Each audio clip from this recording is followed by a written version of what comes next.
Okay, so the material we're covering here in chapter 2 is the same material we were covering in chapter 1, but just simply further along in it, that idea of how to handle truth and the importance of truth.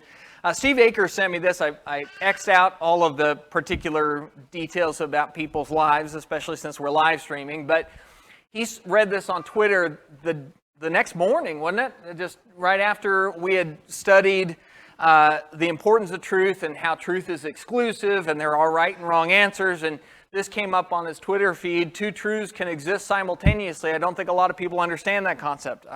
I don't either. And then some of the people beneath wrote, because truth is subjective, a fact is not. That one's even like hard for me to wrap my brain around. Truth does not equal fact. People mistake the two. And then another person put, isn't subjective truth just an opinion? So it just goes to show you this is a relevant topic. This is the world that we're living in. And as of today, 74,000 likes that comment got up to of people saying, man, I just agree with that. What a great concept. And this is the problem that we live in, is we live in a society that truth is becoming a harder thing to nail down, to get people to discuss things from that standpoint. And what you will find is it looks a lot like this, is where when you talk to people about, well, where do you go to church or what do you believe, you'll say what you believe, they'll say what they believe, and at the end of the conversation, people go, oh, that's nice, that's good for you, and then walk off, even if you just said something that was the exact opposite of what they believe. And if you've ever wondered, how can they go, that's nice for you, when you just said something the opposite of them, how can that be nice for you? That's how. Because truth has become something that is discussed as a subjective thing that differs for each of us. Of course, that's what we're addressing now. Before you get into proving and giving evidence for God's existence, you have to talk about the subject of why evidence matters, and is there a right and a wrong answer on this subject, and can you come to conclusions on it? So as we look at it, there's really four parts to what we've been discussing last week and then this week too. What is truth? And we can define truth simply as the way that things actually are. If you want just a simple definition of it, it's the way things actually are. Not the way you want them to be, not the way we would hope they would be, but the way that they actually are. For example, you talk about God's existence. I, for one, want God to exist. And I have to admit that at this stage of my life, that wasn't always true, but at this stage of my life, I want God to exist. I think about all the blessings and all the hope and all the things that I gain from the scriptures, and I absolutely want all of that to be true. But me wanting it to be true does not necessarily make it so. But the opposite is also true. There are other people who want God to not exist. They want to live in a world that is of Darwinian nature, and you just live your life and do as you please, and then you're gone. And them wanting it to be that way doesn't make it that way either. So truth isn't what we desire it to be, it just simply is what it is. Can truth be known? The answer to that is yes. We've discussed that some. We'll look at that a little bit more today. And then can truths about God be known, and who cares about truth? And that's a separate subject in and of itself, because sometimes you find people go, okay, yeah, there is right and wrong, there is truth, but who cares? Why does it matter whether there's a God? And so we'll talk about that as well. If you remember, we hit on this, what in the book they call the Roadrunner tactic, which kind of harkens back to that old cartoon of Wile E. Coyote, and he's running on thin air. He's got no foundation under him, and then eventually he realizes it and falls to his end, just to do it all over again. The Roadrunner tactic is that idea of pointing out to somebody that there's no real good foundation to what they believe or the statement that they just made. Two really easy ways that you will find you can handle that in conversations with people, especially people who say things like, there can be more than two truths, right? Two truths are allowed. And what you can do is you can just ask them, well, you just told me one truth.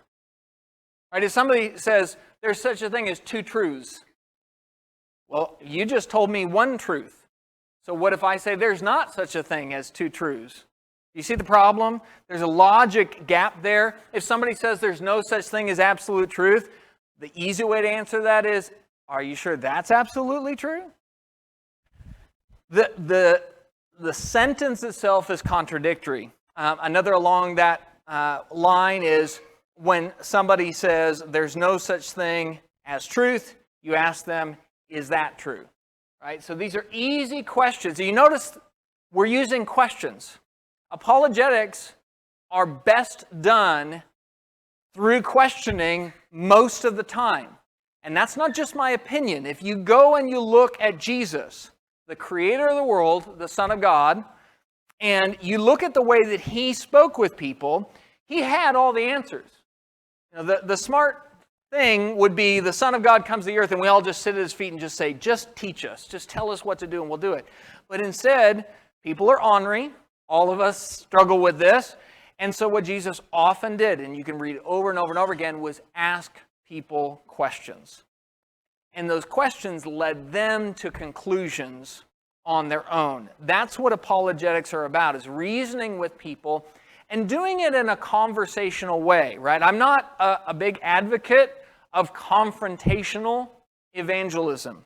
As a general rule, it doesn't work. There are times you're going to have to plant your feet and say this is right and this is wrong. But actually, most of the time in the scriptures where you see the planting of the feet going on, it's within the Lord's body.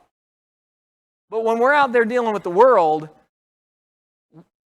we're just trying to have a conversation with them so that they have an opportunity to think about these things. So questions tend to be very useful with that.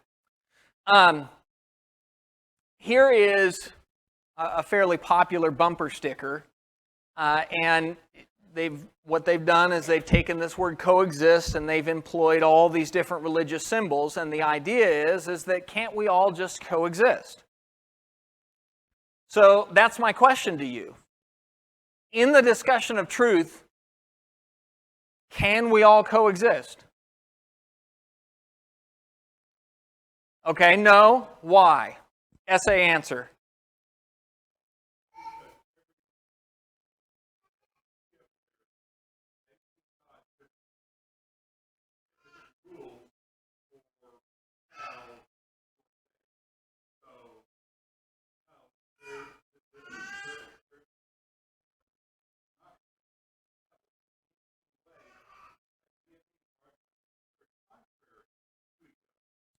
Right. So I don't know if everybody's able to hear that, but the problem with the coexisting idea is that they're contrary to each other. So if you take somebody who is Wiccan, of which I've had conversations with people who are Wiccan, they're pantheistic, meaning they believe that God is kind of in everything. Right? God's in the trees, and God's in me, and God's in you, and God's in the earth, and really we're all kind of God. And it's kind of very Star Wars-y, to be honest with you. That's the closest I can get to. It's the Force kind of resides in all of us. And then you get to reading the New Testament. And in the New Testament, when we define God, God isn't in the tree and in me and in the earth and in the sky and just all around us. God is a person. He is a being with his own particular view of things, his own distinct identity. And so those aren't compatible. And so you run into that issue with the coexist problem, is that there's a lack of compatibility with those things. So they cannot coexist. And so here becomes the issue. Christians are often accused of being intolerant. You know, we just don't accept people. We have these rigid rules or a strict God. A lot of times they'll refer to Old Testament passages and the strictness of God. And so we're the intolerant bigots. But the problem is that every truth statement is intolerant. If somebody says that Christianity is wrong, that's intolerant of Christianity, isn't it? If somebody says Christianity is right, it's intolerant of all the other religious beliefs. See, if you believe you're right on something, you, by definition, became intolerant of the other things. Now, I want to clarify that, though. Christians believe they're right. You believe you're right, don't you? If you didn't, why would you be doing it? It's a lot of work. Take up your cross and follow after me. That's a lot of work. See, we believe we're right. And so that, by definition, believes that all of these other incompatible religions cannot coexist, and they're wrong. But does that mean I hate them? No. Those are two distinct things, aren't they? I can disagree with somebody, and I can even disagree with somebody vehemently and not hate them. And it's one of the great lies that we're being told today is that if you love me, you will accept everything that I'm doing as okay. But that's not true. For those of you who have kids, do you love your kids? Does everything your kids do, is it okay? Absolutely not. I mean, I had to tell one of my kids just a couple of days ago, do not eat bugs off the bumper. That's an actual sentence that came out of my mouth. Yeah, I know, right? Exactly.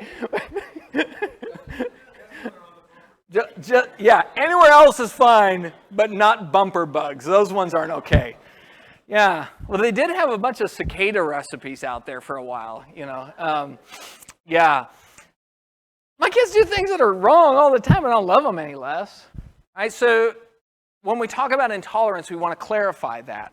And an easy way to do that is to just simply ask somebody questions about people that they love. Because almost everybody has family. And you may or may not have noticed it, family don't always agree on stuff, but they tend to love each other. Yes?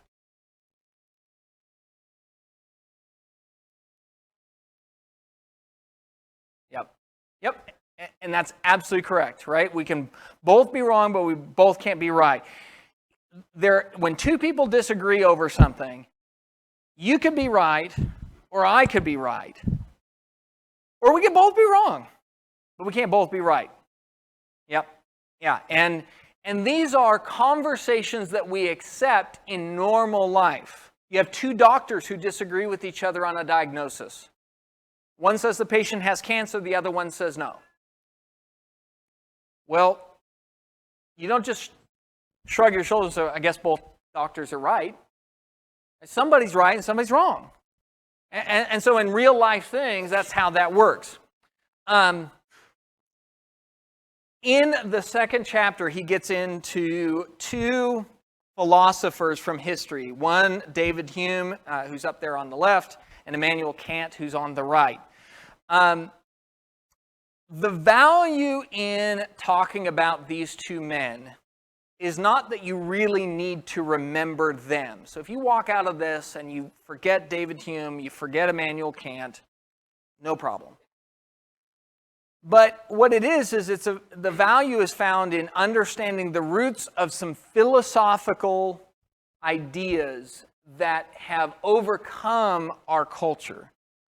And that these two men are forefathers of it. In the same way that you study history so that you can learn some things about how you got where you are, this is the same idea. So David Hume is considered the forefather of what's called the principle of empirical verifiability, which is a really fancy way of saying he believed two things. One, you can only verify things that are either you can sense it with your five senses.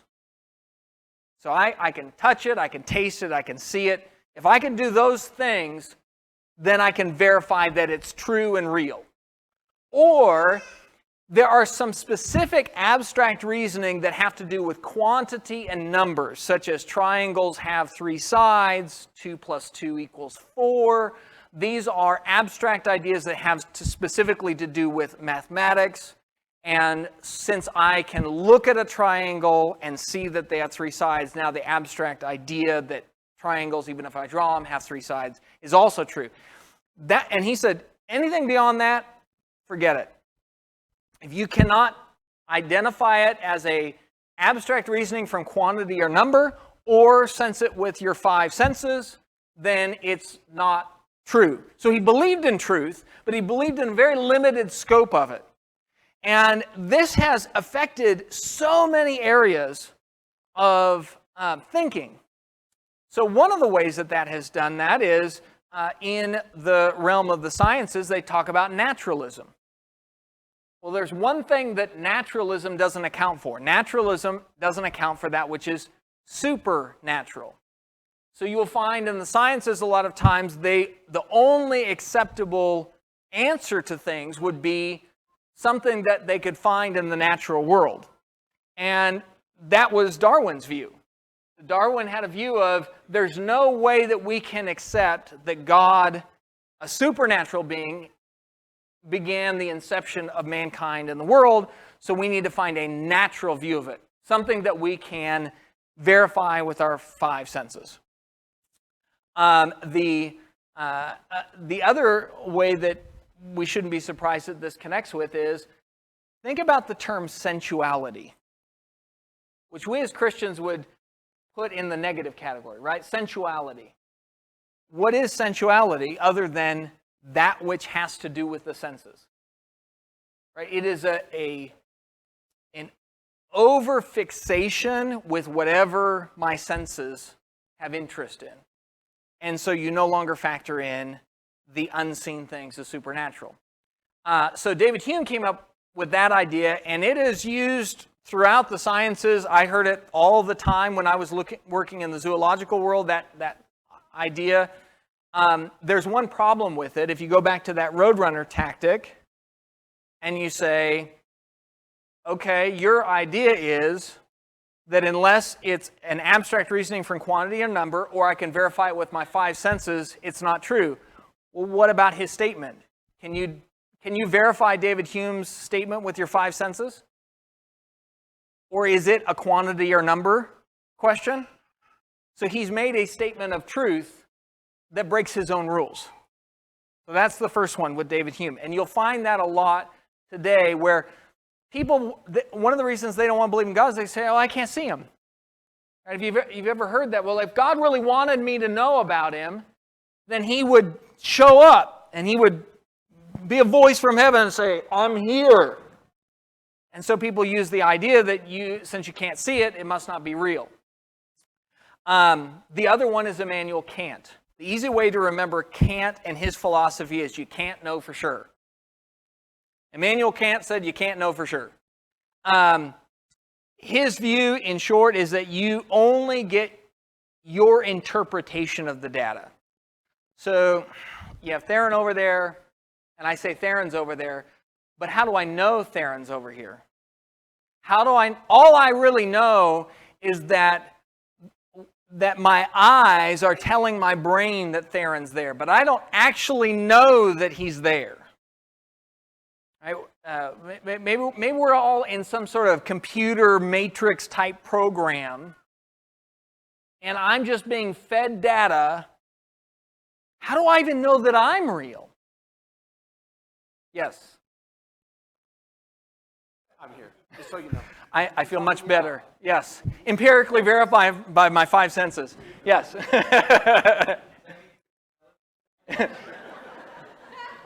Sit. We're friends. We're not that close.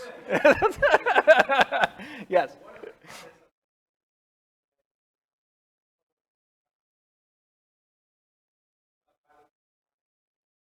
Mm-hmm. Right.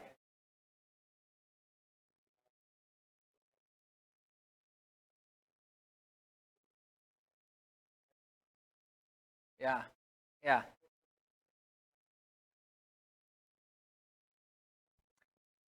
Yeah, so you bring up a really interesting point, and it's one that does hit close to home for me, because people will ask me that question. How do we know? Because I only see 2.5% of all colors. So I'm profoundly colorblind. Not like black and white movie colorblind, but profoundly colorblind. And so people ask that question, well, how do I know that what's red for you is red for me, and all these sorts of things? And Steve's exactly right. The answer to it is you color is a measurable thing, right? So it's a wavelength of refraction of light. So if we want to get technical about the thing, there's a way to measure it. That's a third party. So Steve says he sees, what color did you say it sure was? Just say blue. Okay, I would have guessed purple. I'm wrong. It's blue. Yeah, see, I would just get, so here's the thing is I would have guessed purple because it's kind of in the blue that I often get wrong. So I guess a lot. And so Steve says blue, I say purple. Well, if that was all we had, then we could never come to an answer on it. Right? We just have to say, well, it's my interpretation of the light and his interpretation of light. But there is a third-party option, which is you can measure the wavelength of color and you can come to an actual conclusion on the whole thing. That's, by the way, what they do with televisions and things like that. You probably heard of RGB color or CYMK color. That's how they come up with, if you go to get the color swatches at the paint store, same sort of thing. They've got a system. It has nothing to do with anybody's personal feelings about the color. So this is the issue that Kant rolls against, is this idea that everybody's truth is personal. See, now Kant didn't say it that way, but that's what it comes down to, is truth is personal.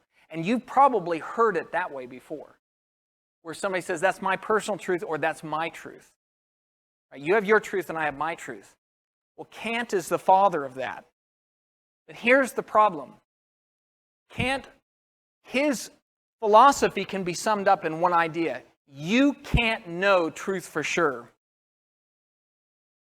But what's the problem with that statement?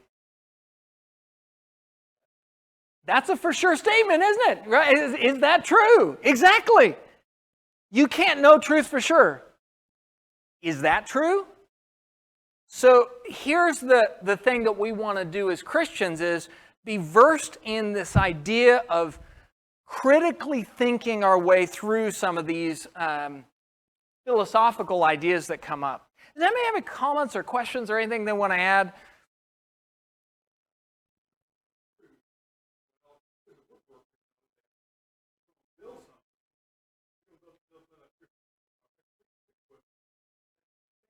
Mm-hmm. Yeah. Yep.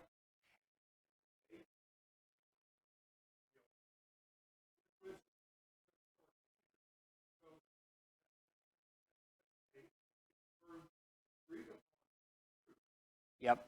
And in every normal part of life, we all accept that. We accept that 60 miles an hour is a standardized measure, and there's a right and a wrong if the speed limit is 60 miles an hour. If you're engineering a bridge, there's a right way to do it, there's a wrong way to do it. There's a funny story about a bridge they were building in Washington, and it was one of these overpass bridges, and they were going to meet in the middle. Some engineer got off, so they got about here and figured out they weren't going to touch. It was a multi-billion-dollar mistake. That was expensive truth. So this is just real life. In real life, we deal with this sort of stuff all the time, but what people tend to do is in the religious realm, we treat it as, well, it's different here. But it isn't. Whether or not there is a God is a truth question as much as any other truth question you might ask. Okay, so we're going to talk about about two different ways of understanding and coming to a conclusion regarding truth. So I'm going to show you a truth statement and see if you can see the flaw. All men are reptiles. John Bingham is a man. John is a reptile. Keith just said absolutely. He's just on it, right? He's like, any problem?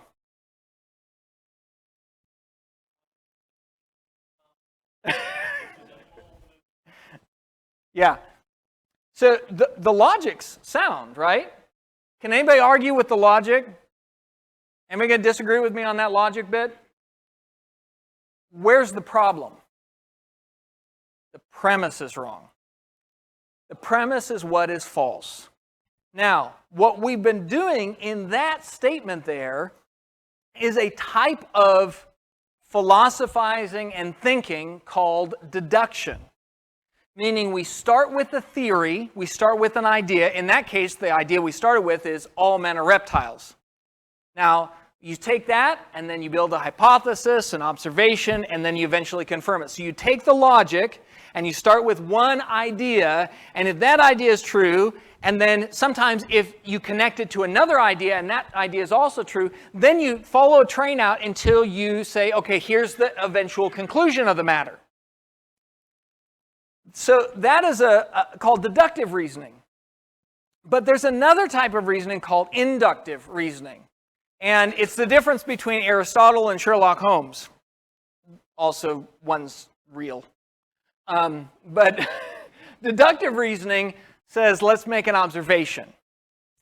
And you have to have inductive reasoning to use deductive reasoning. So if you go back to that statement that I have, I start with all men are reptiles. I immediately lost all of you there. You knew wherever we go from here, it's going to be wrong. But you got that from observation. You got that because you have looked around, you've seen a lot of people, and none of them are reptiles. That's what the inductive reasoning process is looking at the preponderance of evidence. We do this in courtrooms all the time. You look at the preponderance of evidence, and you take the idea of all humans die. You've not met every human being. So technically, you cannot prove 100% that all human beings die. But is there anybody here who is going to question that truth? Because we've had enough evidence, right? We've had enough observation. I don't have to observe every human being to come to that conclusion. And so you start with the observation, you see the pattern, you build a hypothesis off of that, and then as that hypothesis holds strong over time and more data being added, you go, this is our conclusion. This must be true. So what the problem is oftentimes you will find what people are doing in their process of reasoning about God is they're doing deductive reasoning with false premises. You can't know whether God exists or not. That's a false premise. And a lot of people have it.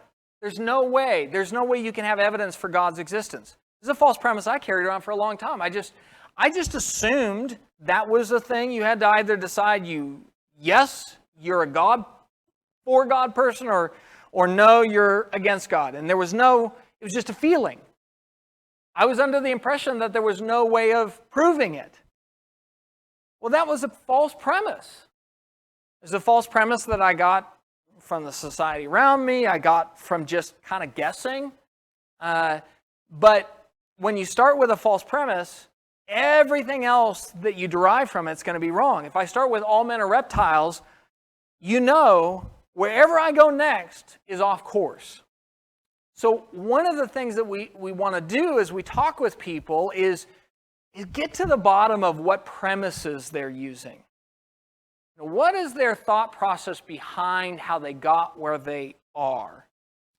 In the book, he mentions that there are four kind of buckets you can put into why people believe the things they do. One is sociological, meaning they believe what they do because of society. Parents, friends, neighbors, culture. That's one reason we believe what we do. Another is psychological. We believe what we do because of comfort. It's just comfortable to believe that, right? I believe that hot dogs are a perfectly appropriate food group.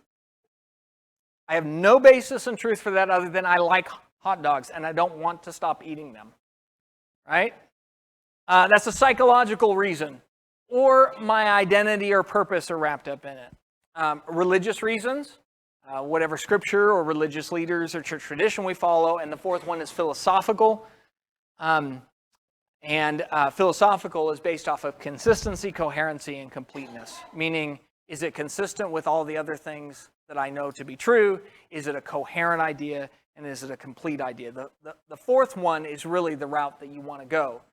But how many times do we run into people and they believe things, and if you start chasing down the root is, I believe it because my parents believed it. Right? There's a lot of different sources of authority that people have. What are some sources of authority that people have for what they do, or reasons that they do what they do? I've given you a couple, give me some more. Parents? Friends?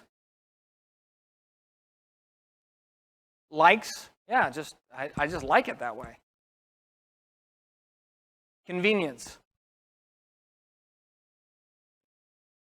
Religious influence.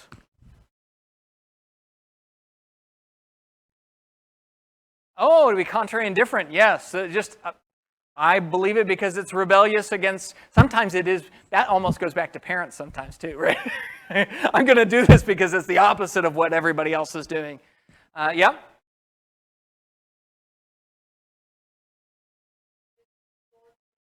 Yeah, I just like to explore different things. I just like to try new things. I like to be somebody who has an interest in the unknown or different. Yeah.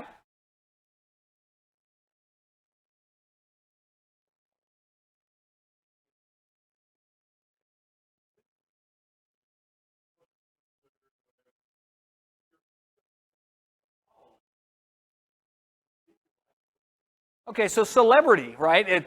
Whether it be an individual celebrity or it's just the popular view, and so then I'll hold that as well, right? That's kind of the mob mentality, right? I'm just going to do what everybody else does. You have fear in there, right? Sometimes we believe what we do just out of fear of change or of doing things differently. So yeah, there's a lot of different reasons that people do what they do, but of all those things that we listed, are any of those a valid reason to believe something's true? Just because your parents did it, is that a valid reason for you to do it?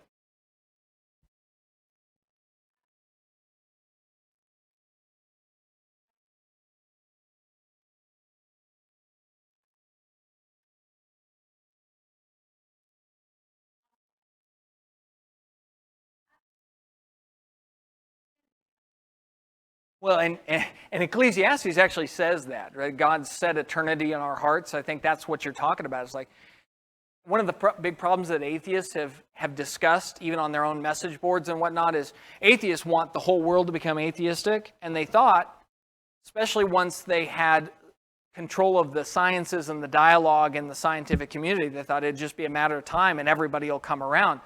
What they found that surprised them is the default isn't to not believe in God. The default for people is to believe in God. Now, the God of the Bible is debated, right? But people are born theistic, and you can see that culturally. So that's I think a God-built thing into us. We have a God-shaped hole in our hearts, as one person said.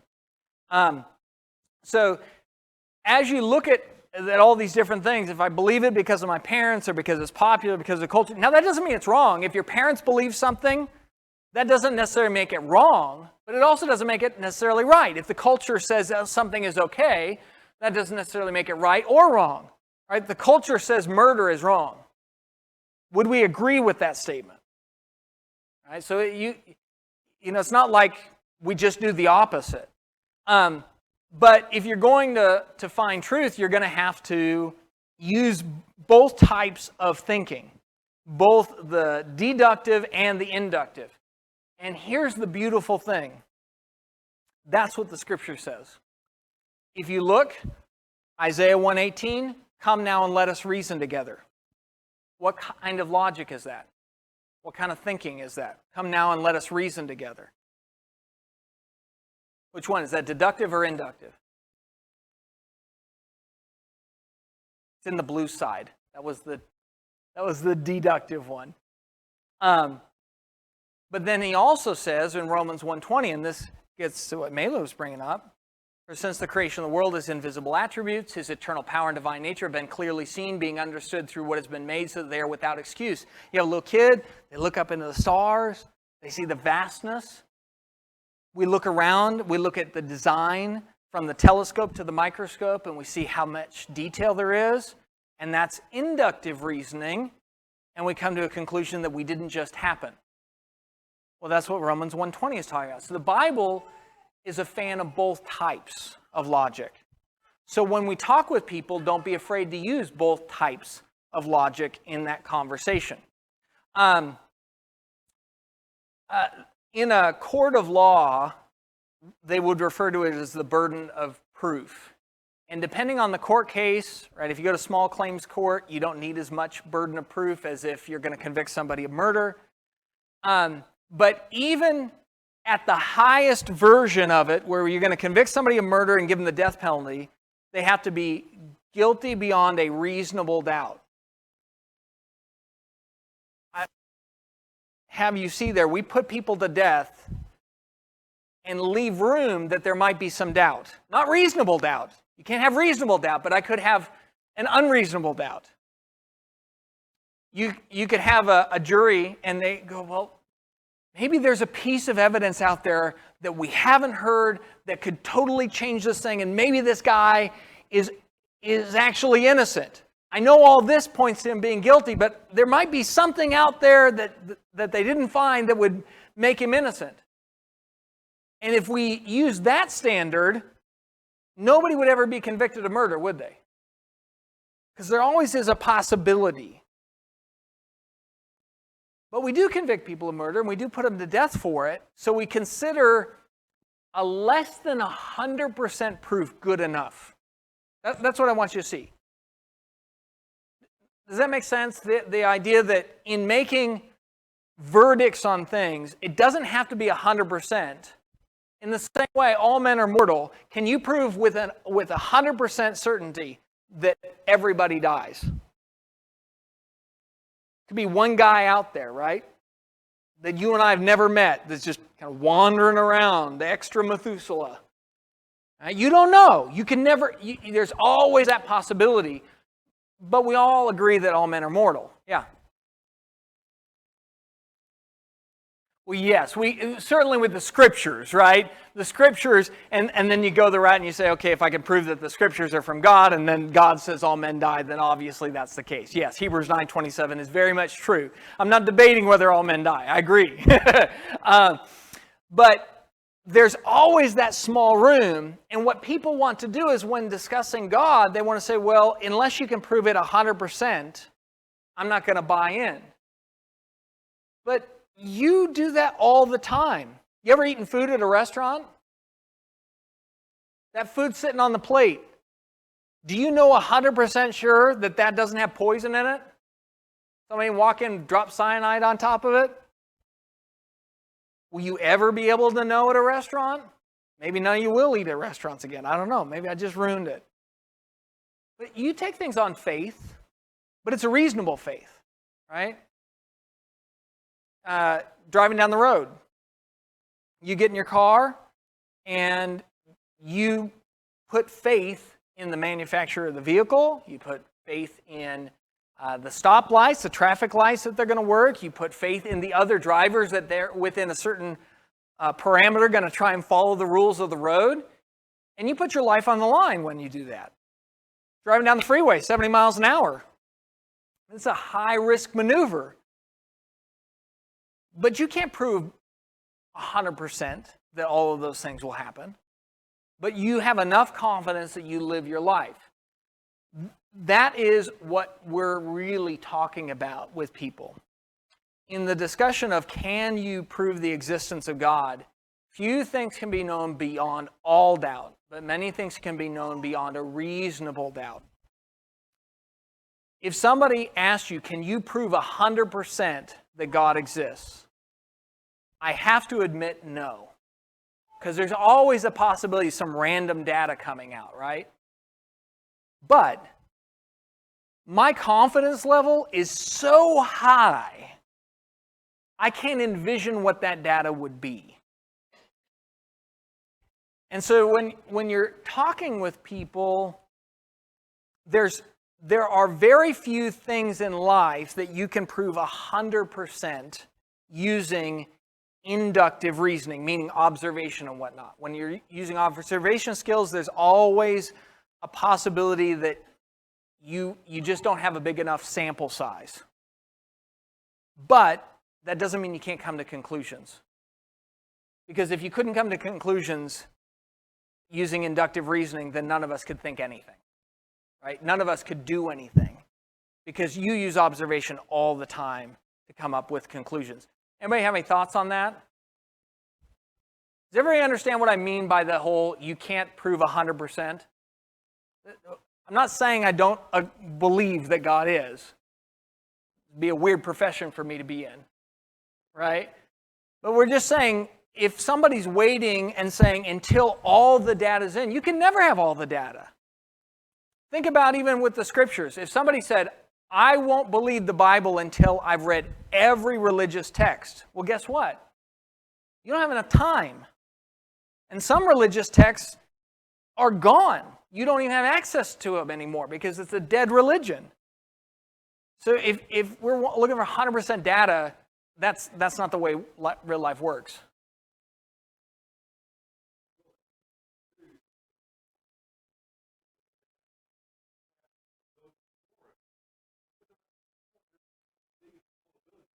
Mm-hmm.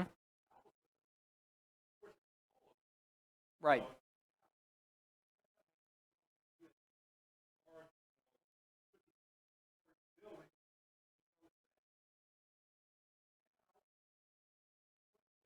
Because they have some new data in on that subject of safety.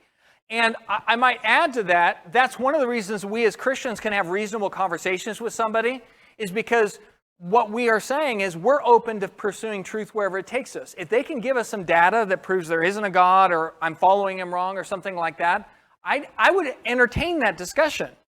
But are they willing to entertain that discussion too?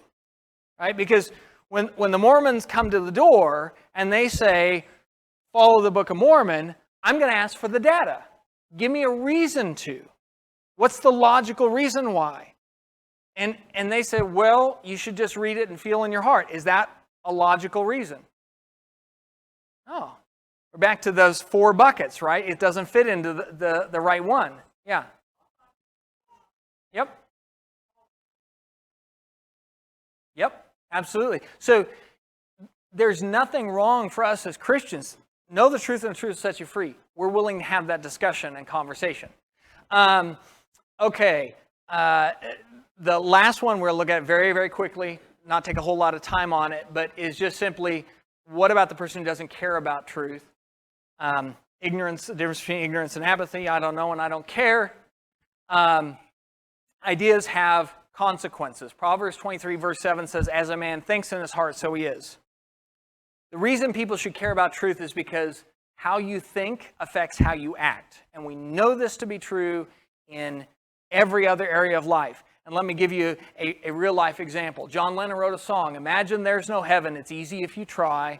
No hell below us, above us only sky. Imagine all the people living for today. Why did he write that song? Did he want people to do something about that song? He had a philosophy, he wanted it in his music, and he was trying to get people to live a certain way based off of it. Ideas have consequences.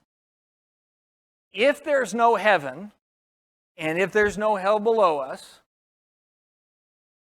imagine all the people living for today. Does the world look different if there's no heaven and no hell? Absolutely it does. So then let's do the opposite. Right? And you can even use that John Lennon song, by the way, to have a conversation with somebody. And you say, imagine the other way. What if the other way is true? Imagine there is a heaven above us. And imagine there is a hell below us. Imagine all the people not living for today. What would change? Right? If that were true, would that change your life? If that truth could be proved to you, would you do something different?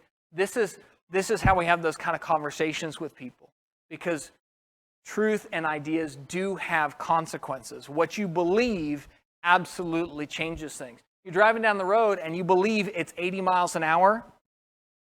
You drive differently than if you believe it's 25-mile-an-hour zone, right? Some of you, I don't know, maybe, right?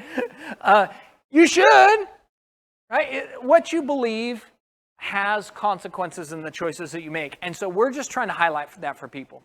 Okay, at this time we're going to have a closing prayer. I did